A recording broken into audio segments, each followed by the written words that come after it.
That's a Rocky movie. Israel taking on Pereira this week. Like, how inspiring, man. Like, the guy's lost to him 3 times, and he's like, he knows, man. Like, he knows that if he loses again, like, he's probably not gonna fight for a title for a little bit. Yeah. That shit's inspiring, dude. Like, how much higher can the stakes get?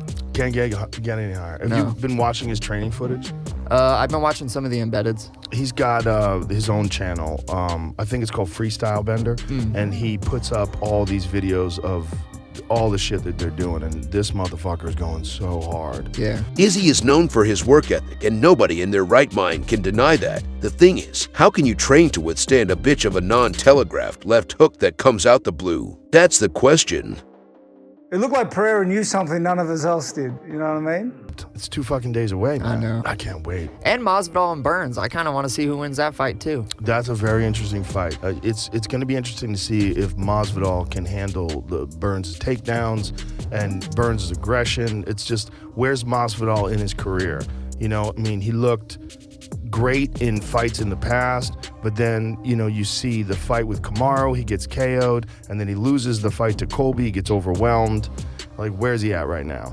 He's older, you know, at a certain point in time, you can't do it anymore the same way. That's what he was saying, too, right? He was saying if he loses, this will probably be his last one. On his last podcast with Joe Rogan, Masvidal looked like he is slightly overlooking Burns, which is the worst fucking thing you could possibly do facing that smiling killer. Street Jesus has his eye on Colby Covington. He wants, in his own words, to do very bad things to him before he retires. What I know for a fact is, Masvidal has been having way more fights outside the octagon than inside. More on that later, but now let's get back to the main event. Even a guy like Pereira, I was watching some of his like highlights and stuff earlier this week. The way he punches people, it doesn't like they come from here, and they don't like look like this. Right. But when he hits someone, bro, their head snaps back.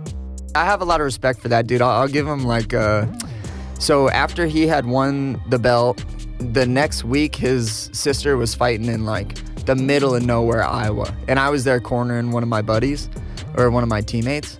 And he was there like helping his sister. And I was like, oh man, that's like cool to me. You know, like you just won a world title against one of like the best champions that the UFC has had in years. And then you're like in the middle of like, dude, in the middle of nowhere, Iowa. It was like 1:30 just to the airport. Like, wow. Yeah. So, but anyways, dude, I shook that guy's hand and it was like shaking like one of these things, man. It was like, his hand was like this big. I was like, huge. Yeah. He's a genetic freak. Yeah. There's a lot going on with that guy. He's incredibly mentally tough.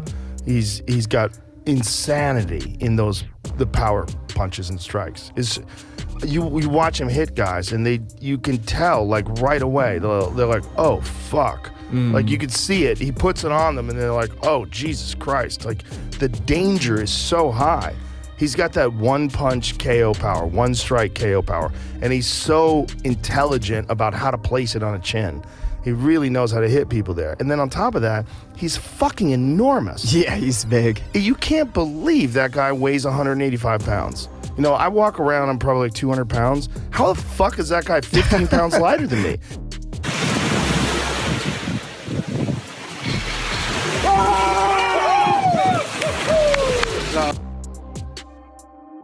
Seriously, so like I was actually watching Izzy and Pereira the first fight recently, and he has his hands in a spot too where he's almost like hit me. Yeah. You know? Like come on, hit me. Yeah, he's almost baiting you. Yeah, because he, you know, like that size of a guy fighting a guy like Israel, that to me is where I like really understand why that fight went the way that it went a little bit, is because when someone that big compared to you is standing there kind of like this and just like marching you down with their hands down, it's a little bit intimidating to just be like, well, do I just like nail this guy? You know, because if he slips and I like don't hit him, he's gonna like chuck and fuck me up. So I think that's a little bit of like a giant advantage for that dude.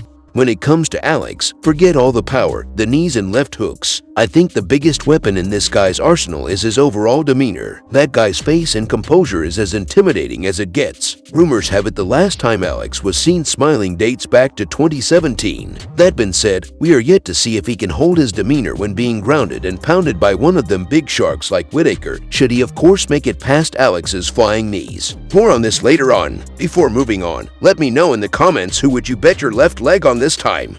It's also, he's got a very unusual stance. Yeah. He stands straight up and he keeps his hands like this and he just sort of like straight, and then he throws kicks with no telegraph and he doesn't throw them full power.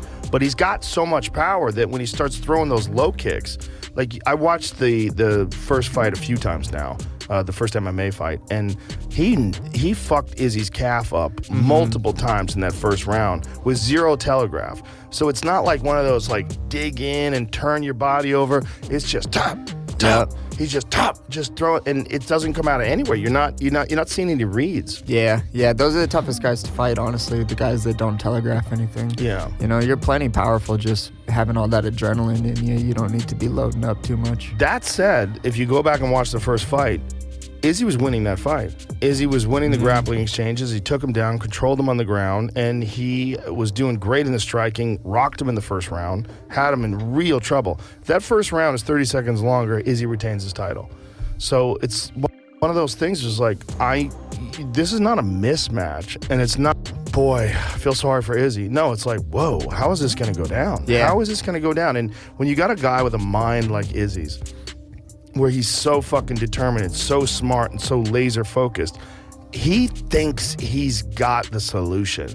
He thinks he's got it. He's gonna figure it out. And then you've got this other thing where when someone becomes a champion, there's this sort of school of thought that they almost immediately become 10 or 20% better. When you get guys like Pereira, you get to see elite striking. Yeah. And it's also, you get to see this problem. Like with Pereira, you saw it with the Adesanya fight. Doesn't really know what to do when guys are wrestling him. You know, and that was a big problem when Izzy got his back and he couldn't get out of that. It's like, wow, he was very sluggish on the ground.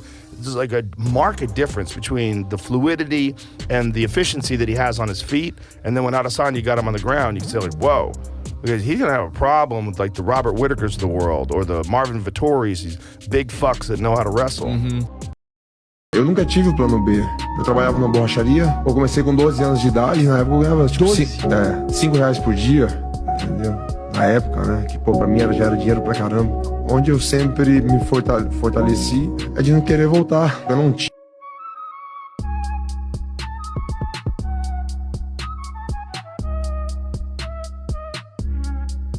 Stand there, just don't move anymore, let him gas out. So I was waiting for him to take big shots, so I put my head down like this.